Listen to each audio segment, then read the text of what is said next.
할렐루야. 오늘도 좋은 날 주신 하나님께 영광을 돌립니다. 여러분도 좋은 날 되시길 주님의 이름으로 축원합니다. 오늘 성경 본문에 바울이 하나님께 감사하는 것은 무엇인가요? 바울이 이 데살로니가 후서를 쓸 때에는 데살로니가 전서를 쓴 후 한 10개월가량이라고 하지만 대략 한 1년 정도 지난 다음에 이 데살로니가 후서를 기록하게 됩니다. 데살로니가 후서를 기록하면서 바울이 데살로니가 교인들에게 하나님께 감사하노니 라고 하면서 편지를 쓰는 거예요. 무엇을 하나님께 감사하는 바울이 되었을까요? 데살로니가 전서에서도 바울은 데살로니가 교회를 칭찬합니다. 그런데 오늘 본문에서도 바울은 데살로니가 교회를 칭찬하는 모습을 보게 됩니다. 칭찬은 고래도 춤추게 한다라고 합니다. 우리도 많이 칭찬하는 성도들이 되시기를 주님의 이름으로 축원합니다. 이 흠을 이야기하기는 참 쉬워요. 왜? 이 눈에 보이는 대로 그냥 이야기하는 거니까 흠을 이야기하기는 참 쉬워. 그런데 칭찬을 이야기하기는 참 어려워요. 왜? 그냥 하는, 평상시대로 하는 거니까, 어차피 해야 되는 거니까, 그걸 뭘 칭찬한다고 해서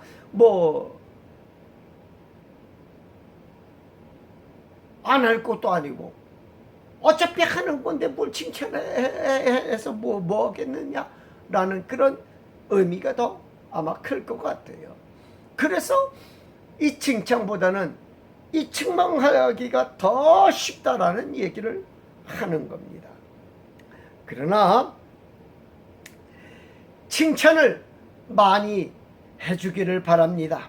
특히 자라나는 어린이들에게 또한 청년들에게 칭찬을 많이 해주기 바랍니다. 이들은 칭찬을 먹고 자라나기 때문입니다.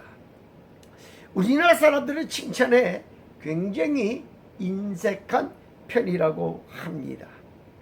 데살로니가 전서에서도 바울은 하나님께 감사하면서 데살로니가 교회를 칭찬합니다.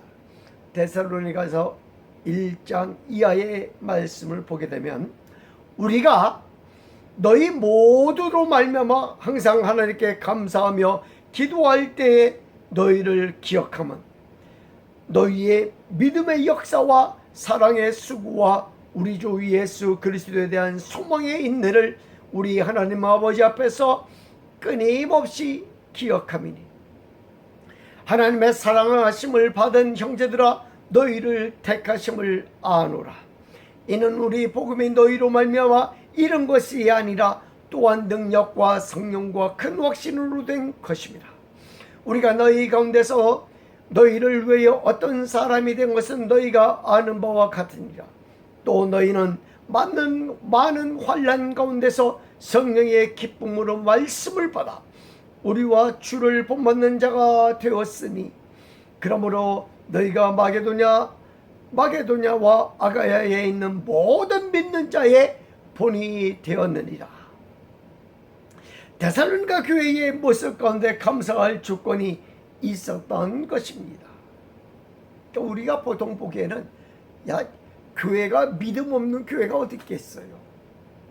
그렇죠? 교회가 사랑 없는 교회가 어디 있겠어요?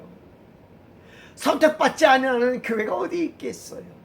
그런데 그것을 자랑거리라고 칭찬거리라고 내놓고 있는 겁니다. 세상의 모든 사람에겐 흠만 보이는 사람이 있고 좋은 점만 보는 사람이 있습니다. 바울은 흠을 말하기에 앞서 감사의 조건, 칭찬할 조건을 먼저 찾았던 것입니다. 그리고 하나님께 감사를 드립니다. 여러분, 하나님 앞에서 무엇을 칭찬받고 있습니까? 하나님 앞에서 자랑거리가 있기를 축원합니다. 자랑거리가 있기를 축원합니다. 데살로니가 교회의 칭찬거리와 감사거리를 살펴보면서 우리의 칭찬거리도 찾아보기를 원합니다. 데살로니가 감사와 칭찬거리는 첫 번째로 믿음이 자라났다라고 합니다. 처음 하나님을 믿는 믿음의 역사에서 머물러 있지 않았다라는 것입니다. 믿음이 어린아이에서 머문 성도들도 있습니다. 이는 우리가 처음 예수님을 믿을 때의 신앙으로 살아가는 모습을 말하고 있는 것입니다. 하나님의 기쁘신 뜻대로 우리가 하나님을 아버지로 부르게 되었으니 얼마나 놀라운 일입니까? 그러나 오늘 성경에서 이야기해주고 있는 것은 이 믿음에서 멈추어선 안 된다라는 것입니다. 믿음이 자라나야 한다라고 바울은 말해주고 있습니다. 고린도전서 13장, 히브리전서 5장 이하의 말씀 보면 이렇게 기록합니다.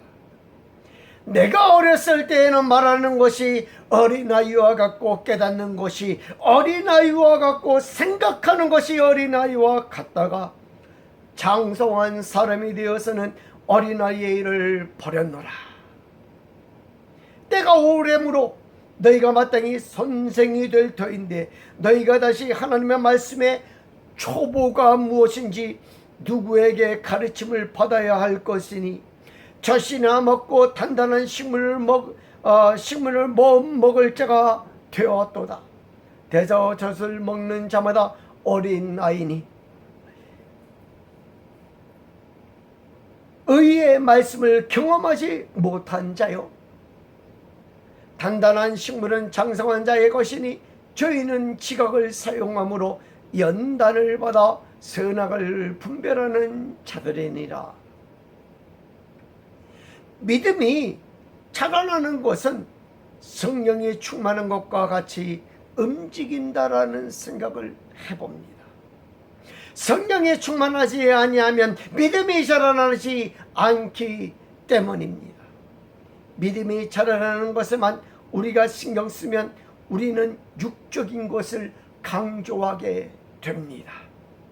그래서 때로 11조를 해야 되고요. 때로 감사언급을 해야 되고요. 때로 예배에 빠지지 말아야 되고요. 선한 일을 많이 해야 되고 이렇게 해야만 믿음이 좋은 사람이다 라고 생각한다라는 겁니다. 그러나 이것은 굉장한 착각인 것입니다. 우리는 육적인 일로 우리의 믿음을 자라나게 할 수 없다라는 것입니다. 우리는 연약한 육을 가졌기 때문입니다. 그래서 성령이 충만한 것과 믿음이 자라나는 것은 함께 움직이는 것입니다. 우리가 성령이 충만하여 라는 개념을 잘못 사용하고 있다는 말을 종종 합니다. 성령이 충만하다라는 것을 그릇으로 충만한 상태를 말하는 분들이 종종 있기 때문입니다. 그릇이 깨끗하게 비어 있으면 성령으로 채워진다라는 것입니다. 그릇으로 표현하다 보니 성령 충만이 양으로 가득 채워지는 것으로 생각합니다. 그러나 이는 성령의 잘못된 표현인 것입니다. 성령이 충만한 것은 마치 상승 화살표와 같습니다. 늘 더욱더라는 표현으로 성령 충만을 표현해야 맞는 것입니다. 데살로니가 교회는 성령이 충만하여 믿음이 자라났던 것입니다. 어린아이의 신앙이 아니라 깨닫는 것과 생각하는 것이 어린아이의 일을 버리고 장성한 자의 신앙이라는 것입니다. 어떤 이는 때가 오래되어도 어린아이의 생각으로 신앙생활 합니다. 어떤 이는 때가 오래되어도 다시 가르침을 받아야 할 처지인 성도도 있다는 것을 우리는 심각하게 생각해야 하는 것입니다. 우리도 장성한 믿음을 갖는 성도가 되시기를 축원합니다. 두 번째는 이들이 사랑이 풍부했다라고 말해주고 있습니다. 우리가 알듯이 데살로니가 교회의 교인들은 사랑이 넘치는 교회였다라고 기록해주고 있습니다. 데살로니가 전서에서 이들의 문제점은 무엇이었습니까? 그들에게 사랑이 있었습니다. 그러나 바울은 그 사랑 위에 사랑을 더하라 라고 이야기해주고 있었습니다. 데살로니가전서 3장 12절 말씀이에요. 또 주께서 우리가 너희를 사랑함과 같이 너희도 피차간과 모든 사람에 대한 사랑이 더욱 많이 넘치게 하사. 무엇을 말해주고 있습니까? 너희가 사랑하고 있는데 모든 사람에게 더욱더 사랑이 넘쳐야 된다라고 이야기해주고 있는 것입니다. 이는 이단에 빠지고 잘못된 길로 들어선 자들에 대하여 서로 정죄하고 미워했던 마음을 사도 바울은 꼬집고 있었다라는 것입니다. 그래서 바울이 더욱더 많이 사랑하라고 예수님 말씀하신 것처럼 원수를 사랑하고 그들을 위하여 기도하라고 하신 말씀처럼 살라고 하신 것입니다. 그런데 연약한 육체를 가진 우리는 그것이 참 안 됩니다. 데살로니가 교회가 서로 정죄하며 데살로니가 후서에서는 사랑에 대한 말이 계속해서 등장하는 모습을 보게 됩니다. 데살로니가 후서가 짧아요. 짧지만 이 사랑이라는 단어가 5번이나 등장하는 모습을 보게 됩니다. 그 이유는 그들에게 더욱더 사랑하라고 하신 것입니다. 그만큼 데살로니가 교회의 갈등이 어떤 면에서는 심화되었다라는 것을 반증하는 것이기도 합니다. 이는 당연히 인간의 연약함 때문입니다. 마음으로는 100번 용서한다고 합니다. 마음으로는 그들을 사랑한다고 합니다. 그러나 그들을 대하면 그동안 당했던 일이 생각나서, 그동안 무엇이 당했던 것이 생각나서, 그동안 싸웠던 일이 생각나서 마음은 원치 않지만 벌써 미움이 자리 잡고 있는 모습을 보게 됩니다. 그럼에도 성경은 예수님은 사랑해야 된다라고 말해주고 있습니다. 나는 그를 사랑할 수 없는데 사랑하라고 말해주고 있는 것입니다. 어떻게 가능합니까? 나는 사랑할 수 없는데 사랑하는 말씀과 너무 부딪힙니다. 어떻게 가능합니까? 바울은 하나님의 살아온 죄인 중에 죄인이 나까지 사랑하셔서 주의 복음을 정하는 증인으로 삼아주셨음을 잊지 말기를 당부하는 것입니다. 그 사랑을 본받아야 한다라고 전하는 것입니다. 교회의 덕을 위하여 포기하고 교회의 화목을 위하여 우리가 가져야 할 덕목 중에 제일은 무엇일까요? 가장 가져야 될 덕목은 사랑일 것입니다. 어떻게 가능합니까? 바울이 가능하지 않은 것을 하라고 하는 것입니까? 예수님이 가능하지 않은 것을 하라고 하는 것입니까? 내가 테레사 수녀가 아니고 내가 프란체스코가 아닙니다. 그런데 어떻게 이 모든 허물을 벗어버릴 수가 있습니까? 과연 테레사라고 성 프란시스코라고 그 갈등에서 벗어날 수 있었을까요? 그럼에도 예수님은 사랑하라고 하십니다. 믿음이 없이는 사랑할 수가 없는 것입니다. 성령이 충만하지 않고는 사랑할 수 없는 것입니다. 배워서 할 수 있는 사랑이 아닙니다. 우리가 체험적으로 할 수 있는 사랑이 아니라는 것입니다. 테레사 순회라고 프란시스코라고 갈등이 없었겠습니까? 보이는 미담 말고 보이지 않는 갈등이 수없이 그들에게도 많았을 것입니다. 인간의 연약함을 잊고 있는 한 이것에서 자유로울 수는 없기 때문입니다. 그럼에도 바울은 예수님의 사랑을 하라고 하는 것입니다. 이 사랑은 한없이 대가 없이 주는 아가페적 예수 그리스도의 사랑인 것입니다. 이 사랑이 데살로니가 교회에 풍성했다라고 바울은 말해주고 있습니다. 어떻게 하면 사랑이 풍성해질 수 있을까요? 교회의 덕을 세우는데 가장 기본적인 사랑이 풍성하려면 어떻게 해야 하는 것입니까? 원수까지 사랑하려면 어떻게 해야 하는 것입니까? 성령의 열매인 사랑을 맺어야 하는 것인 줄 믿습니다.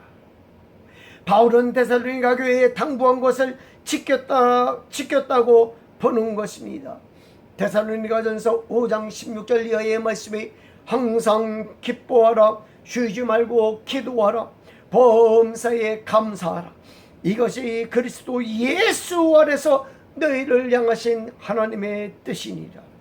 이는 성령 충만한 삶입니다. 이를 통하여 성령의 열매를 맺는 것입니다.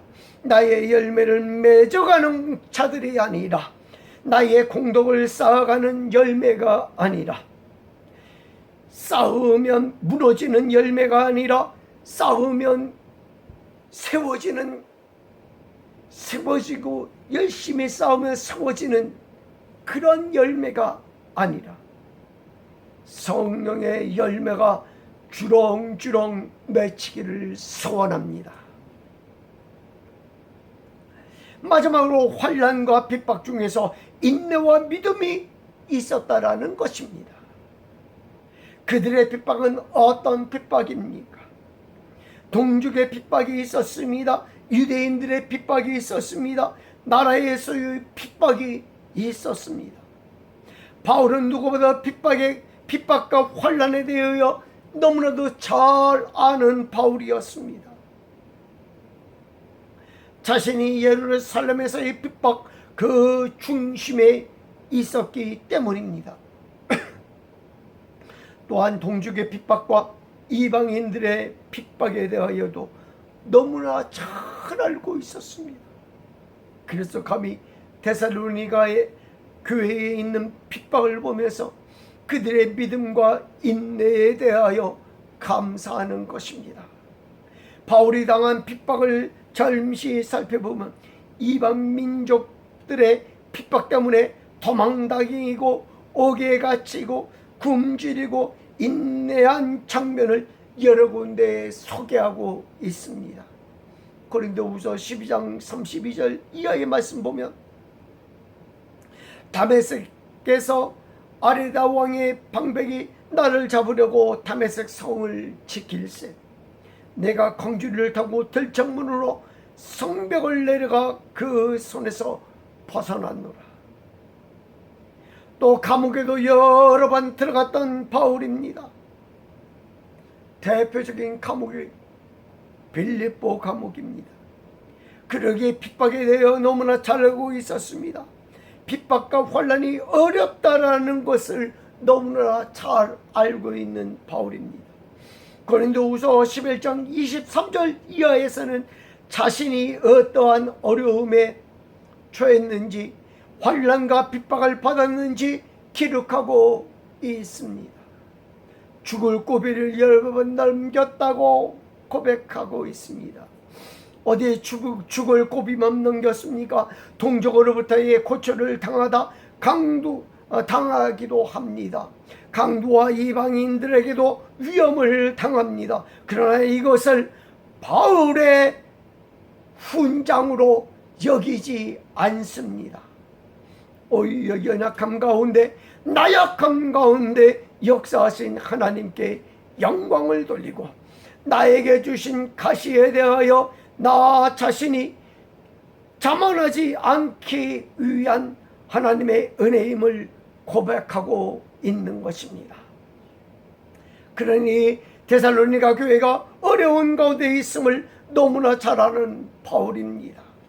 그 가운데서 믿음으로 인내로 하나님께 나아가는 데살로니가 교회를 보며 하나님께 감사를 드렸던 것입니다. 바울은 이러한 교회의 모습을 다른 교회에 회자하며 자랑하였다라고 얘기해주고 있습니다.